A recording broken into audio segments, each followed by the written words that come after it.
Okay everyone, तो इस chapter में हम एक बहुत बढ़िया सा साइड बार बनाएंगे और उस साइड बार में हम एक मेनू का रूप दे देंगे उसको और उसमें आइकन्स भी ले आएंगे और एक हमारा बॉडी पेज बनाएंगे जहाँ पे हमारे कंटेंट लिखे रहेंगे। मतलब एक तरह से जैसे आप वर्डप्रेस वेबसाइट देखते हो या एक जनरल वेबसाइट देखते हो जहाँ पर एक साइड बार होता है, एक बॉडी कंटेंट होता है और एक मेनू होता है, तो हम मेनू को ही साइड बार का रूप दे देते हैं और बॉडी में कुछ लिख देंगे। ठीक है, तो मैं एक डिज़ाइन बना के बताता हूँ आपको कि मैं क्या सोच रहा हूँ कैसे बनाने का। देखो ये हमारा मेन पेज हो गया। ठीक है, इस मेन पेज पे क्या करेंगे, ये वाला हेडर हो गया एरिया। तो ये जो हेडर वाला एरिया है ना, इस पे अपन कुछ अभी वर्किंग नहीं करेंगे, अपन छोड़ देंगे इसको। मैं आपको बताऊंगा एक साइड बार ऐसे डिवाइड रहेगा। ठीक है, यहाँ पर आपका मेनू रहेगा, जैसे होम हो गया, अबाउट है, कॉन्टैक्ट है, क्लाइंट है, ट्रैश है, लॉगिन है, जो आप देना चाहते हो। और यहाँ पर इस पेज पे इन सब बटन्स के लिंक्स रहेंगे। ठीक है, तो हम एक ऐसा प्यारा सा बनाएंगे, समझ लो ये आपका मेनू हो गया और ये उस मेनू का कंटेंट हो गया। ठीक है, और क्या करेंगे ना, मेनू को अपन स्टिकी बनाएंगे ताकि जब इस पेज को ऊपर करें तो ये मेनू ऊपर की तरफ ना जाए, इसको स्टिकी बनाएंगे। ठीक है, तो मैं आपको बना के दिखाता हूँ कि ये कैसे हमको बनाना है। ठीक है, बहुत सिंपल सा कोड है। तो सबसे पहले हम ये हमारा 39th है। ओके, 39th, और मैं इसको दे देता हूँ side bar with icons dot HTML, ऐसे दे देता हूँ। ठीक है, और फटाक से अपनी बॉयलर प्लेट ले आते हैं और इस बार डॉक्यूमेंट को रहने देते हैं, सीधे यहाँ पर एक H2 बनाते हैं और इस पे लिखते हैं साइड बार विथ आइकन्स। ठीक है, तो ये आप लोगों के रेफरेंस के लिए हो गया। अब फटाक से लाइव सर्वर पे जाते हैं और देखते हैं हमारा ये वाला पेज कहाँ पे है। 39th ये आ गया, side bar with icons. Okay, तो अब देखते हैं इसके कोड कैसे होंगे। तो सबसे पहले जो हमको लेना है, देखो हमने साइड बार बोला था ना, तो साइड बार के लिए हम सबसे पहले अपनी एक div क्लास ले लेते हैं। ठीक है, और उस div पे पहले हम लिंक दे देते हैं। एक हाइपर लिंक बना देता हूँ और इसको मैं अभी ब्लैंक कर देता हूँ। ठीक है, और ये हो गया हमारा होम। ठीक, अब आ जाओ दूसरे में, जो दूसरा लिंक है हमारा, दूसरा लिंक कौन सा हो गया, फिर एक हमने बनाया ये और हमने कर दिया ब्लैंक और इसको मैं नाम दे देता हूँ सर्विसेस, ऐसे कर देता हूँ। ठीक है, अब आ जाओ और नीचे, यहाँ पर मैं फिर एक हाइपर लिंक बनाता हूँ, उसको कर देता हूँ ब्लैंक और इसको नाम दे देता हूँ क्लाइंट्स। फिर मैं नीचे एक लिंक लेता हूँ, बस 4 ही मेनू लेंगे। ठीक है, क्योंकि ये एक एग्जाम्पल के लिए है आप लोगों को। कॉन्टैक्ट, ये 4 मैंने लिंक बनाए। अब देखो ये चारों मुझे ऐसे नहीं चाहिए, मुझे तो इस पोजीशन में चाहिए, तो वो तो मैं CSS से जाके चेंज कर लूँगा। ठीक है, लेकिन जैसे मैंने आपको बोला ना कि हम साइड बार विथ आइकन्स बना रहे हैं, तो आइकन्स लेने के लिए हमको क्या करना है, या तो हम फ्रीली इंटरनेट से डाउनलोड कर लें लोकल सर्वर पे अपने, या फिर हम फॉन्ट ऑसम वाली वेबसाइट जो मैंने आपको बताई थी उस पर जाएँ। ठीक है, तो उसके लिए हम एक काम करते हैं, सीधे फॉन्ट ऑसम वाली वेबसाइट खोलते हैं, FONT ऑसम। ठीक है, तो ये आ गए हम फॉन्ट ऑसम में। ओके, और जो लोग अभी नए हैं या जिन्होंने पहली बार जो मेरा ये वीडियो देख रहे हैं, मैं उनको बता देता हूँ कि जैसे ही आप इस वेबसाइट पे आओगे, यहाँ पर आपको फ्री ऑफ कॉस्ट इनके कंटेंट को यूज़ करने के लिए अवेलेबिलिटी मिल जाती है। ठीक है, तो आप इनके इस साइट में एक्चुअली बहुत सारे आइकन्स हैं। देखो इस तरह के आइकन्स जो होते हैं ना, इन आइकन को हम फ्रीली यूज़ कर सकते हैं, कुछ प्रीमियम है और कुछ फ्री आइकन्स हैं। तो हम ना अभी इसके आइकन्स यूज़ करना कैसे करना है मैं आपको बताता हूँ। देखो सबसे पहले आपको इस स्टार्ट फॉर फ्री में जाना है। यहाँ पर आपको ये बोला है enter your email to get started with a free kit. आपको यहाँ पर अपना ईमेल आईडी डालना है और जैसे ही आप ईमेल आईडी डालोगे और सेंड किट कोड का बटन दबाओगे, आपके पास एक वेरिफिकेशन ईमेल आएगा और वेरीफाई करने के बाद आपका अकाउंट बनेगा और आपको ना कुछ देखो इस तरह का एक आपको ये नीचे देखो कुछ इस तरीके का आपको लिंक मिलेगा। ये हमारा एक एक्सटर्नल CSS का लिंक है। ठीक है, जिसको हम लिंक करेंगे। तो अगर मुझे फॉन्ट ऑसम के जो आइकन्स हैं उनको यूज़ करना है, तो सबसे पहले मुझे इनको लिंक करना पड़ेगा। तो मैं क्या करता हूँ, इसको यहाँ से कॉपी कर लेता हूँ और कॉपी करके अपने कोड में, मतलब यहाँ पे टाइटल के, सॉरी यहाँ एक काम करता हूँ, मेटा के नीचे यहाँ पर मैं लिंक लिखता हूँ, लिंक CSS, और यहाँ पर इसको मैं पेस्ट कर देता हूँ। ठीक है, जो लोग नए हैं और उनको कुछ भी नहीं समझ में आ रहा है, वो लोग मेरे जो पिछले ट्यूटोरियल है इस प्लेलिस्ट का उसको देख लीजिएगा कि ये हमने क्या क्या किया, कैसे कैसे किया। पूरी चीज़ें आपको बहुत आसानी से क्लियर हो जाएंगी। ठीक है, क्योंकि हमारा मेन फोकस अभी जो है वो साइड बार विथ आइकन्स बनाने में है, तो मैं उस पर ज़्यादा कंसंट्रेट करूँगा। ठीक है, और तो ये हमने हो गया। अब मुझे क्या करना है, इनके आइकन को यूज़ करना है। तो मैं क्या करता हूँ, फॉन्ट ऑसम की वेबसाइट खोलता हूँ, और पर्टिकुलरली क्या है ना, मुझे इनका एक पर्टिकुलर वर्ज़न बहुत पसंद है जो मैं हमेशा बोलता हूँ। 6.1, 5.14 नो डाउट बहुत अच्छे हैं, इनका रिप्रेजेंटेशन बहुत अच्छा है, बट मुझे इनकी जो प्रेजेंटेशन का तरीका है ना वो मुझे थोड़ा सा कन्फ्यूजिंग लगता है। ठीक है, ये सब जो दिया हुआ है मुझे कन्फ्यूज़न लगता है, बहुत ज़्यादा कन्फ्यूजिंग है। तो मैं इसका एक पुराना वाला वर्ज़न है, आप ऑल वर्ज़न करोगे तो इनका एक वर्ज़न आता है 4.7। ये मैं इस पे जाता हूँ, इसी को यूज़ करता हूँ, 675 फ्री आइकन्स। ठीक है, और अब आप देखोगे ना इसी कैटेगरी वाइज पूरा दिखा देता है मुझको। ये देखो, एड्रेस बुक का चाहिए, बात का चाहिए, टेलीग्राम का चाहिए, एनवेलप ओपन बंद चाहिए, बहुत सारे आइकन्स हैं इसके पास में। वेब एप्लीकेशन का स्पेशल कैटेगरी बना के रखा हुआ है इन्होंने, तो मुझे ये ज़्यादा पसंद है ना। तो सबसे पहले मैं क्या करता हूँ, यहाँ पर होम का निकालता हूँ। ठीक है, क्योंकि पहला वाला हमारा जो मेनू है वो है हमारा होम। ठीक है, तो होम का एक बढ़िया सा आइकन निकालते हैं। होम कहाँ पे है, HOME, ये देखो होम का आइकन आ गया, और ये वाला आइकन ठीक लग रहा है। ठीक है, साइज़ के हिसाब से। तो मैं बस उसको यहाँ से, ये जो एरिया है ना, जो आई क्लास एफ ए का फुल फॉर्म है फॉन्ट ऑसम, और ये उसने क्लास डिफाइन किया हुआ है ना, और उसने अपनी खुद की कुछ प्रॉपर्टी दी हुई है, तभी हम इसका CSS यूज़ कर पा रहे हैं। ठीक है, तो मैं इसको कॉपी कर लेता हूँ, और कॉपी करके बस ये जो होम है ना, बिल्कुल होम के पहले मैं पेस्ट कर देता हूँ। ठीक है, तो अब आप देखो, ये देखो ये छोटा सा बन के आ गया। ठीक है, अगर मैं ये CSS को लिंक नहीं करता तो नहीं आता, इस चीज़ का ध्यान रखिएगा। ठीक है, अब मुझको निकालना है सर्विसेज का। तो देखो सर्विसेज नाम से तो कुछ होता नहीं है। ठीक है, सर्विसेज मतलब एक तरह से हो गया आपका कोई औजार या कोई हथियार, ऐसा ले लो आप। तो कुछ स्क्रू ड्राइवर टाइप का या कुछ मतलब सर्विस वाला कुछ रहता है, वैसा कुछ करते हैं। तो देखो इसमें एक रिंच होता है। ठीक है, मैं इसको एक काम करता हूँ, Ctrl+F करता हूँ, और यहाँ पे लिखता हूँ WRE। ये देखो रेंज का आ गया ऑप्शन, ये देखो ये थोड़ा सर्विस टाइप का दिख रहा है ना, तो मुझे ये ठीक लगता है, तो मैं इसको यूज़ कर लेता हूँ। तो मुझे इसको यूज़ करना है, तो मैं यहाँ से जाऊँगा, इसकी जो आई क्लास जो बनी हुई है, आई एलिमेंट, मैं उसको उठा के बस यहाँ सर्विसेज के जस्ट पहले इसको पेस्ट कर देता हूँ। और ये देखो ये सर्विसेज का आ गया। अब हो गया हमारा क्लाइंट। क्लाइंट के लिए हम यूज़र ले सकते हैं। ठीक है, तो यूज़र के लिए ये देखो, ये है यूज़र ओ, यूज़र प्लस, यूज़र सीक्रेट, ये यूज़र नॉर्मल वाला है ना। तो नॉर्मल वाला ले लेते हैं, ये थोड़ा सा ठीक दिख रहा है। मैं फिर से इसकी क्लास उठाता हूँ, एलिमेंट को, और एलिमेंट को उठा के मैं अब क्लाइंट के पास में पेस्ट कर देता हूँ। और कॉन्टैक्ट हो गया। कॉन्टैक्ट का मतलब, कॉन्टैक्ट नाम से तो कुछ होता नहीं है इसमें, इसमें होगा एनवलप। ठीक है, तो मैं जाता हूँ एनवलप में, ये देखो एनवलप ये आ गया बन के। मैं इसको क्लिक करता हूँ, ये थोड़ा ठीक लग रहा है, और फिर मैं इसको यहाँ से उठा लेता हूँ इस आइकन को, और अपने कोड में जाके कॉन्टैक्ट के जस्ट पहले मैं पेस्ट कर देता हूँ। और अब एक बार देखते हैं कि ये कैसा दिख रहा है। ये देखो ठीक है ना। तो अब क्या करते हैं, हमारा जो बार है, मतलब जो हमारा मेनू है, ये मेनू तो लगभग लगभग तैयार हो गया। ठीक है, अब इसकी डिज़ाइनिंग करने के लिए, नीचे लाने के लिए हम CSS पे करेंगे। और अब क्या करता हूँ, एक और डिवीज़न बना लेता हूँ जिसपे मैं अपने डिटेल्स लिखूँगा बॉडी के लिए। ठीक है, जो मैंने आपको बताया था। तो मैं जाता हूँ नीचे, और इस div को यहाँ पे क्लोज कर देता हूँ।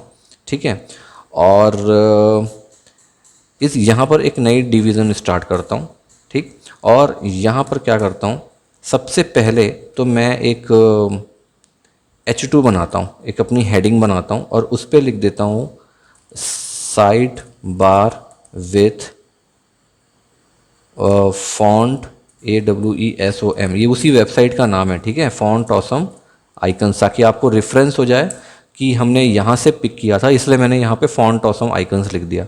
सॉरी, साइड नार हो गया ये, side bar with font awesome icons. Okay, अब मैं क्या करता हूँ, यहाँ पे एक पैराग्राफ ले लेता हूँ और पैराग्राफ में लिख देता हूँ this is side bar with font AWE, ठीक है, AWESOM, ये देखो फॉन्ट ऑसम आइकन्स, ऐसे कर देता हूँ, ठीक है, आइकन्स।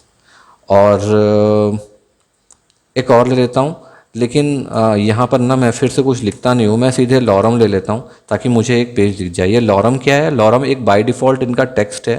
जैसे आपको अगर कोई कोडिंग करनी है या कोई रिप्रेजेंटेशन देखना है, कोई डिज़ाइनिंग करनी है, आप कोई पैराग्राफ कॉपी पेस्ट नहीं करना चाहते, तो बाय डिफ़ॉल्ट इनका ये पूरा पैराग्राफ दिया हुआ है, आप वो देख सकते हो, ठीक है। तो इसको मैं पूरा यहाँ तक शो करने के लिए वर्ड वेब कर देता हूँ, ठीक है। जो लोग इस वीडियो को बहुत पहले से देख रहे हैं या फिर इस पूरी प्लेलिस्ट को जिन्होंने देखा है ना, उनको बहुत आसान लग रहा होगा ये सब, कोई नया नहीं लग रहा होगा, ठीक है। तो ये देखो हमारा ये जो पेज था लगभग बन गया, ठीक है। साइड बार अभी नहीं आया है क्योंकि हमने CSS नहीं किया है, लेकिन ये जो हमारा कंटेंट वाला सेक्शन था, बॉडी वाला, लगभग ये हमने तो बना लिया है, ठीक है। तो अब एक काम करते हैं, अब देखो हमको दो जगह पे कोडिंग करनी है मेन। एक हमको किस पे करनी है? हमारा पहला वाला DIV, इस DIV के अंदर, और हमारा दूसरा DIV है ना, तो इनको एक क्लास देना तो बनता है। तो सबसे पहले ये जो पहला वाला DIV है ना हमारा, इसको हम एक क्लास दे देते हैं, ठीक है। और मैं यहाँ पे एक क्लास देता हूँ क्योंकि मैं इसकी कोडिंग फिर मैं रिफ़र दे पाऊँगा ना CSS पे, तो मैं इसकी क्लास दे देता हूँ साइड बार, ठीक है, पहला। और हमको अब दूसरे वाले में भी करना है जो दूसरा DIV है, ठीक है। तो इसको भी मैं एक क्लास दे देता हूँ और इसको नाम कर देता हूँ मैं हमारा मेन, ठीक है, ऐसे कर देता हूँ कि मेन जो है हमारा वो ऐसा रहेगा। अब हमारा लगभग जो डिज़ाइनिंग वाला पार्ट, ये स्ट्रक्चर वाला पार्ट था, लगभग हमने ख़त्म कर लिया है, ठीक। तो हम अब जो स्टाइलिंग करेंगे ना इसका CSS के थ्रू, उसको हम रेस्पॉन्सिव भी बनाएंगे, ठीक है। तो मैं क्या करता हूँ, यहाँ पे जाता हूँ टाइटल के नीचे, ओके, और यहाँ पर ना स्टाइल करता हूँ, इंटरनल स्टाइल, ठीक है। इसको इंटरनल स्टाइल बोलते हैं जब हम हेड टैग के बीच में अपनी स्टाइल या प्रॉपर्टी या CSS पे को ड्रॉप करते हैं ना, तो यहाँ इसको हम इंटरनल CSS बोलते हैं, ठीक है। तो हम स्टाइल करेंगे और सबसे पहले देखो जो पूरी बॉडी है, मैं बहुत इसको करना पसंद करता हूँ। जैसे देखो अभी हमारी बॉडी कौन सी है? वाइट कलर की बॉडी है, आइकन सेट नहीं है, कुछ नहीं है ना। तो सबसे पहला काम जो है, मुझे ये फॉन्ट पसंद नहीं आ रहा, ठीक है। जैसा जैसा मैं बोल रहा हूँ ना, आप उस हिसाब से सोचते जाना, देखना बहुत आसान लगेगा आपको। जैसे मुझे ये फ़ॉन्ट पसंद नहीं आ रहा, बॉडी का, पूरी बॉडी का जो फ़ॉन्ट है, अब मैं पूरी बॉडी का फ़ॉन्ट चेंज करूँगा, तो मैं लिखूँगा बॉडी, ठीक है। और उसके बाद उसको एक कंडीशन दूंगा, ठीक है। कंडीशन क्या दूंगा कि इसकी जो फ़ॉन्ट फैमिली है, ये फ़ॉन्ट फैमिली तुम चेंज कर दो और फ़ॉन्ट फैमिली को कुछ बढ़िया सा कर दो। तो मैं यहाँ पे ये देखो इतने सारे जो हैं हमारे पास ऑप्शंस आ गए, ठीक है, इतने सारे फ़ॉन्ट अवेलेबल हैं। और मैं क्या करता हूँ कि ये जॉर्जिया वाला फ़ॉन्ट या फिर ये वाला फ़ॉन्ट ले लेता हूँ, ठीक है। और एक बार चेक करता हूँ कि ये कैसा दिख रहा है। ये देखो चेंज हो गया ना फ़ॉन्ट, तो ठीक है, थोड़ा थोड़ा ठीक दिख रहा है। तो फिलहाल अभी अपने एक एज अ ट्रेनिंग या एज अ डेमो के लिए इसको रहने देते हैं, ठीक है। अब आ जाते हैं नीचे में किस पे? हमारा DIV सेक्शन। तो DIV सेक्शन पे देखो हमने क्लास क्या दी हुई थी, यहाँ पे हमने क्लास क्या दी थी? साइड बार दी थी। तो अब हम साइड बार पे वर्किंग करते हैं, ठीक है। तो मैं यहाँ लिखता हूँ डॉट साइड बार, ओके। और अब क्या करूँगा, इसको फिर से कंडीशन दे देता हूँ कि पहला काम ये करो कि जो साइड बार की जो हाइट है ना, वो हाइट को तुम कर दो 100%। 100 मैंने परसेंट पे क्यों लिया? यहाँ पर मैं पिक्सल ले सकता था, मैंने परसेंट पे इसलिए लिया ताकि जो भी आइकन्स रहेंगे ना, अगर कल की डेट में आप इन आइकन्स में इन मेनू को और बढ़ाना चाहते हो और मैंने 100 पिक्सल किया, तो वो क्या होगा? ओवरलैप हो जाएगा, ठीक है। तो मैंने 100% इसलिए किया ताकि ये अपने DIV पोजीशन के हिसाब से अपने आप को सेट कर ले, ऑटो बाय डिफ़ॉल्ट, ठीक है। मतलब एक तरह का ऑटो हो गया ये। तो 100% मैंने यहाँ पे ले लिया इसको, ठीक। अब मैं आ जाता हूँ नीचे, अब मैं इसकी विड्थ भी सेट कर देता हूँ, ठीक है। इसकी विड्थ मैं कर देता हूँ, मान लो इसको अभी ट्रायल के लिए हम 160px कर देते हैं, ठीक है। ये देखो 160px किया तो देखो नीचे आ गया। इसका मतलब क्या हुआ कि ये जो एरिया है यहीं तक हो गया अब, ठीक है। और मुझे इसको नीचे करना है ना, तो मैं नीचे करूँगा, वैसे ही करूँगा, लेकिन अलग डिस्प्ले दे के करूँगा उसको नीचे, ठीक है। अब मैं आ जाता हूँ फिर से नीचे और मेरी विड्थ हो गई। अब मैं एक काम करता हूँ, जो जैसे मैंने आपको बोला ना कि इसकी पोजीशन को अपन फिक्स करेंगे, ये ऊपर नीचे नहीं होना चाहिए, ठीक है। तो इसको आपको बाद में दिखाता हूँ कि मैं क्या बोलना चाह रहा हूँ। सबसे पहले एक काम करते हैं, इसका जो बैकग्राउंड कलर है, बैकग्राउंड कलर को हम चेंज कर देते हैं और इसको चेंज करके अपन कर देते हैं, एक कलर होता है ##3 ब्लैक, ठीक है। ये देखो ये थोड़ा चेंज हुआ। अभी हम कलर भी चेंज कर देते हैं इसका, ठीक है। मैं इसका जो कलर है, लेकिन देखो साइड बार पे अभी हमारा काम नहीं होगा। अगर मैं यहाँ से कलर चेंज करता हूँ तो कुछ नहीं होगा, क्योंकि जो कलर है वो किसका है, लिंक का कलर है। तो मुझे इसके लिंक पे चेंज करना पड़ेगा। तो मैं अभी कलर यहाँ पे छोड़ देता हूँ। अभी हम DIV पे काम कर रहे हैं, तो एक काम और कर लेते हैं। इसकी जो पैडिंग है, ठीक है, इसकी पैडिंग ऊपर से इसकी पैडिंग को नीचे करते हैं, क्योंकि साइड साइड वाला तो हम कर लेंगे बाद में, ठीक है। ऊपर से पैडिंग, तो उसके लिए क्या करना पड़ेगा, पैडिंग फिर आप टॉप करोगे। ये मैंने आपको बताया हुआ है CSS वाले पूरे प्लेलिस्ट पे, ठीक है। तो पैडिंग आप टॉप करोगे, तो मैं पैडिंग को 16px कर देता हूँ, 16px, ओके। तो ये देखो ऊपर से नीचे आ गया ये हल्का सा, ओके।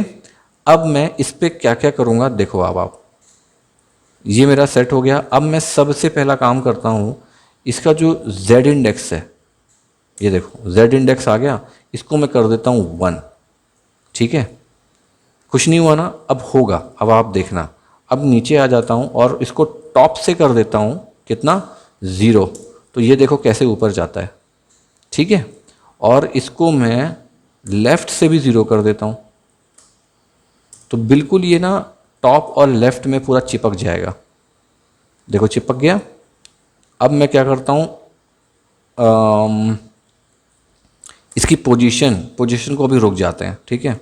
मैं बाद में आपको दिखाऊंगा इसकी पोजीशन को क्या करना है। उससे पहले क्या करते हैं, अब नीचे आ जाते हैं और अब ना इसकी लिंक पे काम करते हैं। अभी हमने DIV पे काम कर लिया, अब हम लिंक पे काम करते हैं।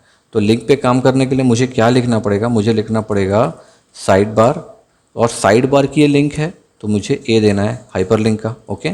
फिर यहाँ पे कंडीशन देनी है कि आप इसमें क्या करो, आप उसमें ये करो कि सबसे पहले ये जो लिंक्स है ना, इनकी पैडिंग हम अलग अलग तरीके से सेट करते हैं। अगर मैं केवल इसकी पैडिंग को 1 दूंगा, मतलब मैंने लिख दिया पैडिंग = 10, तो क्या होगा, ऊपर नीचे मतलब टॉप, राइट, बॉटम और लेफ़्ट चारों साइड से 10-10 हो जाएगा। तो हो सकता है कुछ कम ज़्यादा हो जाए, तो मैं वैसे नहीं करूँगा। मैं क्या करूँगा, इसकी पैडिंग को मैं लूँगा एक तरह से दूसरे टाइप में, मतलब इंडिविजुअल टाइप में, ठीक है। तो मैं अब यहाँ पे लिखता हूँ पैडिंग, और पैडिंग को कर देता हूँ पहले वाले को, मतलब टॉप को कर देता हूँ 6px, ओके। देन राइट को कर देते हैं 8px, ठीक है। Then 6px left and 16px for bottom. तो अब ये देखो हो गया। अब ये आइकन सेट नहीं हो रहा है ना, आइकन को भी अपन सेट कर देंगे। अब इसका जो फॉन्ट साइज़ है, फॉन्ट साइज़ को भी थोड़ा सा चेंज कर लेते हैं। इसका फॉन्ट साइज़ कर लेते हैं 20px, ठीक है। अभी थोड़ा बड़ा दिखा, ओके। और इसका जो कलर है, अब फॉन्ट का कलर चेंज करते हैं। कलर को मैं कर देता हूँ वाइट, ठीक है, थोड़ा सुंदर दिख रहा है अब। और अब देखो मैं क्या करूँगा, जो डिस्प्ले है ना वाइट, और जो डिस्प्ले है मैं डिस्प्ले को कर देता हूँ ब्लॉक। देखो सेट हो गया ये। हमने क्या किया, हमने जो डिस्प्ले की प्रॉपर्टी बाय डिफ़ॉल्ट रहती है वो रहती है रो। तो रो क्या कर रहा था, अपने हिसाब से आजू बाजू में खिसकाते जा रहा था, ठीक है। तो मैंने क्या किया, उसको ब्लॉक कर दिया डिस्प्ले को। मैंने बोला था ना मैं डिस्प्ले करूँगा तो ये ऑटोमेटिक सेट हो जाएगा। तो मैंने डिस्प्ले ब्लॉक किया और ये सेट हो गया। अब इसमें एक काम और करते हैं। देखो अभी ये ऊपर नीचे हो रहा है ना, ये देखो, है ना। तो मैं क्या करता हूँ, इसको ऊपर नीचे से बचाने के लिए पहले रुको, पहले बाद में जाते हैं, मैं आपको और दूसरा बताता हूँ। अभी मेनू पे ही हम काम करते हैं, ठीक है। जैसे ये देखो होम आ गया, सर्विस है, क्लाइंट है। तो मुझे इसमें कितना सारा काम करना है। मुझे क्या करना है, टेक्स्ट डेकोरेशन हटाना पड़ेगा, ये मेनू जैसा दिखना चाहिए, अभी लिंक जैसा दिख रहा है, ठीक है। और होवर प्रॉपर्टी भी इसकी चेंज कर देता हूँ, ठीक। तो देखो सबसे पहले मैं जाता हूँ ए पे और यहाँ करता हूँ पहले तो टेक्स्ट डेकोरेशन, और इसको कर देता हूँ मैं नन। तो अभी ये थोड़ा सा ये देखो हट गया, मेनू जैसा दिखने लग गया ये, है ना।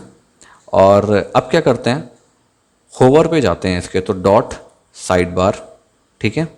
और साइड बार के अंदर जो लिंक है, उस लिंक में अगर मैं माउस को होवर करूं, तो ये होवर प्रॉपर्टी आ गई।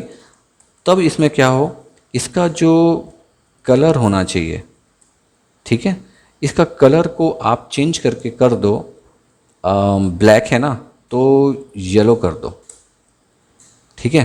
तो देखो ये कैसा दिखता है। जैसे ही मैं यहाँ क्लिक करूँगा, ये देखो ये येलो हो गया, ठीक है। समझ गए आप इसका बैकग्राउंड कलर भी सेट कर सकते हो। जैसे मैंने येलो ले लिया ना, तो इसका जो बैकग्राउंड कलर है वो आप सेट करके, येलो के साथ कौन सा अच्छा लगेगा, येलो के साथ जस्ट मैं एक काम करता हूँ, कोरल नहीं, ब्लू नहीं, रेड नहीं, सियान नहीं, येलो, थोड़ा सा डार्किश टाइप का ही चाहिए। तो एक काम करता हूँ, यहाँ लिखता हूँ डार्क, और ये ऑटोमेटिक आ जाएगा बहुत कुछ। तो ग्रे ले लेते हैं क्या, ये देखो डार्क ग्रे ले लेता हूँ।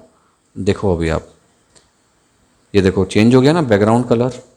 मैंने नॉर्मल कलर भी चेंज कर दिया और ये भी चेंज कर दिया। अब एक काम करता हूँ, इसको रेड कर देता हूँ येलो को, तो ये और अच्छा दिखेगा। रेड कर देता हूँ, ठीक है, ये देखो, ठीक है।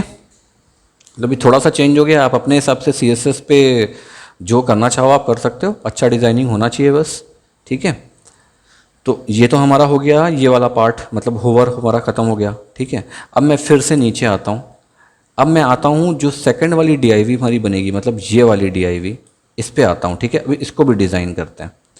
तो इसमें हमने कौन सी क्लास दी थी, हमने दी थी मेन क्लास, ठीक है। तो अब हम मेन क्लास पे काम करेंगे। मैं यहाँ लिखता हूँ डॉट मेन, और फिर उसको कंडीशन दे देता हूँ। सबसे पहली कंडीशन में क्या दूंगा कि उसको मुझे ऊपर लेके जाना है, ठीक है। अभी क्या है, DIV जो है हमारी ऊपर नीचे हो गई, क्योंकि उसने पूरा स्पेस ले लिया। एक DIV ने यहाँ तक स्पेस लिया, तो ये ऊपर नीचे हो गया। तो सबसे पहले मैं क्या करूँगा, मार्जिन, ये देखो लेफ़्ट आया, और मार्जिन लेफ़्ट को हम कर देते हैं 160 px, ओके। ये सेट हो गया, देखो, क्योंकि हमने ऊपर को भी 160 लिया था ना, ये देखो ऊपर में। तो हमने डिफाइन कर दिया कि उतनी ही हाइट पे आपको जाना है, सबसे पहले उतनी विड्थ पे, ठीक है। और उसके बाद फिर मैं इसमें टू पैडिंग लूँगा, मतलब टू प्रॉपर्टी वाली, टू वैल्यू वाली पैडिंग लूँगा। तो मैं यहाँ लिखूँगा पैडिंग, ठीक है। और मैं इसको बोलता हूँ कि तुम टॉप और बॉटम से 0 px रहो, ठीक, लेकिन साइड साइड से तुम 10 px हो जाना। सॉरी, ये 110 हो गया, 10 px हो जाना, ठीक है। तो ये देखो, ये देखो ये सेट हो गया। ऊपर से देखो 10 आ गया, अभी ये सटा हुआ था, ऊपर से 10 आ गया, और साइड साइड से ये ऊपर से 0 आ गया, और नीचे ये देखो साइड साइड से इसने 10 10 थोड़ा सा छोड़ दिया इसने, है ना। यहाँ से भी देखो थोड़ा सा छोड़ दिया इसने। अब मेरा काम क्या है, अब इसमें भी हल्का हल्का मुझको डिस्प्ले करना है, तो ये सेट हो जाएगा, ओके। तो अब देखो मैं क्या करता हूँ, इसको मुझको ऊपर लेके आना है ना, तो मैं इसके लिए साइड बार पे जाता हूँ, और सबसे पहले इसको बंद करता हूँ। ये जो ऊपर नीचे मेनू जा रहा है ना, मेनू नहीं जाना चाहिए ऊपर नीचे, ये होना चाहिए ऊपर नीचे, मेनू वहीं रहना चाहिए। तो मैं क्या करता हूँ, यहाँ पर आता हूँ, और इसकी जो पोजीशन है, इसकी पोजीशन को फिक्स्ड कर देता हूँ। ये देखो फिक्स हो गई। तो अब क्या होगा, ये ऊपर नीचे नहीं आ रहा है, क्योंकि अभी मुझे एक और प्रॉपर्टी देनी बची है। ये इधर खिसक गया ना, एक और प्रॉपर्टी देनी बची है। तो मैं क्या करूँगा, इसको ओवरफ्लो जो है ना इसका, ये जो भाग रहा है इधर उधर, इसका ओवरफ्लो को मैं, ओवरफ्लो एक्स क्योंकि इधर वाला है, इसको मैं कर देता हूँ हिडन, ठीक है। तो अब देखते हैं, ओके ये हिडन तो हो गया है। तो इसको मुझे चेंज करना पड़ेगा ना। तो मैं एक काम करता हूँ, यहाँ से हटा देता हूँ इसको पहले तो, या H2 को अभी तो रहने देता हूँ, चलो ठीक है अभी रहने देता हूँ, है ना। मुझे अब क्या करना है, एक काम और कर सकते हैं इस पे,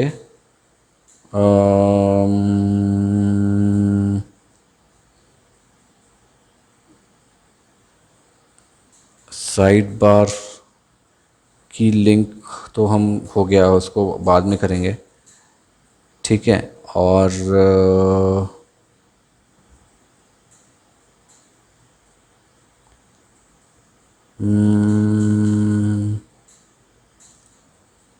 ठीक है, मैं इसको हटा ही देता हूँ क्योंकि ये ना थोड़ा सा तंग कर रही है। लेकिन मैं एक काम करता हूँ, हटाता नहीं हूँ इसको, मैं आप लोगों के रेफरेंस के लिए रहने देता हूँ, ठीक है।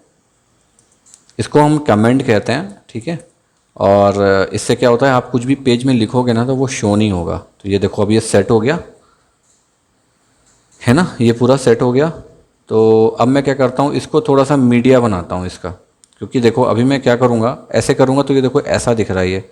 अगर ये मोबाइल की स्क्रीन में मैं लेके आता हूँ, इतनी बड़ी होती है ना मोबाइल की स्क्रीन, तो ये देखो थोड़ा सा अलग टाइप का आ रहा है। तो मैं इसको थोड़ा रेस्पॉन्सिव पहले तो बनाता हूँ, ठीक है।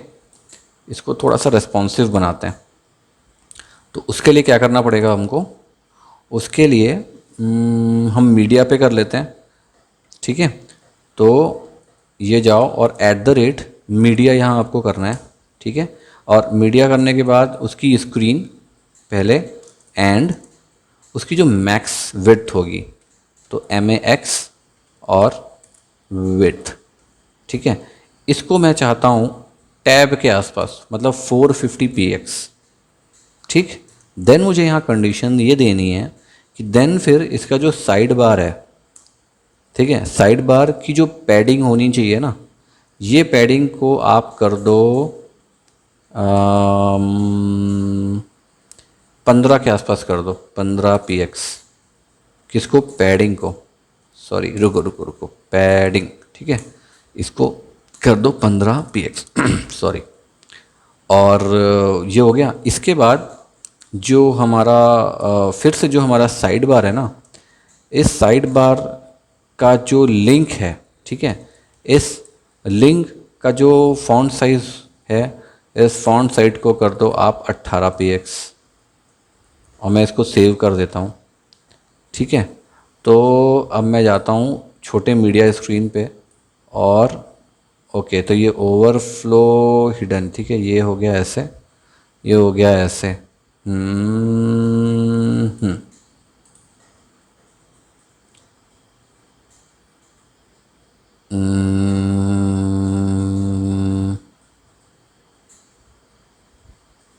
ठीक है। अब एक बार फिर से चेक करते हैं, इसको चेंज करते हैं कुछ, ठीक है। मैंने स्टैकी एडर तो लाया था but it is not working. So एक बार मैं फिर से देखता हूँ कि अगर मैंने कहीं पर कुछ छोड़ा है क्या। हमने साइड बार लिया, साइड बार पे हाइट ले ली, विड्थ ले ली, पोजीशन हमने ले ली है ना। हमने एक उसका बैकग्राउंड कलर भी ले लिया, हमने जेड इंडेक्स भी फॉलो कर लिया, टॉप भी हमने वो कर दिया, और लेफ़्ट को भी मैंने ज़ीरो दे दिया है, ठीक है। और ओवरफ्लो एक्स को लेना ही था हमको, ठीक है, क्योंकि वो फिर उस डायरेक्शन को फॉलो करेगा, है ना। और तो लगभग साइड बार पे तो हमने ये कर लिया। हमको एक बार मेन पे ये तो हो गया, एक बार ना मैं होवर भी हो गया है, मेन भी हो गया है। तो मुझे ना यहाँ पर आई थिंक पैडिंग को थोड़ा सा चेंज करके इसको पैडिंग में टॉप कर देता हूँ। पैडिंग टॉप करूँगा तो आई थिंक हो जाना चाहिए ये। एक मिनट, यस, ये देखो आ गया ये, ठीक है। मतलब देखो एक हमने जो एट्रीब्यूट लिया उससे कितना सारा फ़र्क आ जाता है। एक्चुअली ये ओवरफ्लो हो रहा था तो मैंने पर्टिकुलरली एक डायरेक्शन पे उसको दे दिया, अदरवाइज़ वो सेट नहीं हो रहा था, ठीक है। तो गाइज आई थिंक आपको ये समझ में आ गया होगा पूरी कोर्स, ठीक है। बहुत सिंपल सा है, और मेन इसमें कॉम्प्लेक्सिटी कुछ नहीं है। मतलब जो लगती है ना कॉम्प्लेक्सिटी, जैसे देखो एक बार ऐसे दिखने में लगता है कि अरे बाप रे हमने ये किया, ये किया, और कितना कॉम्प्लेक्स लग रहा है। बट आप इसको कंटिन्यू प्रैक्टिस करते रहोगे तो कोई भी कॉम्प्लेक्स नहीं है, ठीक है। तो आई थिंक आपको अब प्रॉपरली समझ में आ गया होगा कि हमको कैसे बनाना है, ठीक है। और ये कोड आपको मेरी वेबसाइट पे मिल जाएगा, आप वहाँ से डाउनलोड कर लेना। अदरवाइज़ आप यहीं से डायरेक्टली वीडियो देखते देखते आप कोड लिख भी सकते हो, ठीक है। और उसको जिस तरह से आप यूज़ करना चाहते हो, अपने वेबसाइट पे यूज़ करना चाहते हो, किसी प्रोजेक्ट में यूज़ करना चाहते हो, आप फ्रीली, कोई दिक्कत नहीं है मुझे, आप इसको यूज़ कर लेना। और मेरे साइड से अगर कोई हेल्प भी लगती है ना आपको अपने सोर्स कोड पे, या कोई दिक्कत होती है, आप बस बता देना, एक मेल कर देना मुझे, मैं जितना हो सकेगा उतना हेल्प कर दूंगा, ठीक है। ओके, तो चलो फटाफट बढ़ते हैं अपने नेक्स्ट ट्यूटोरियल की तरफ। ओके।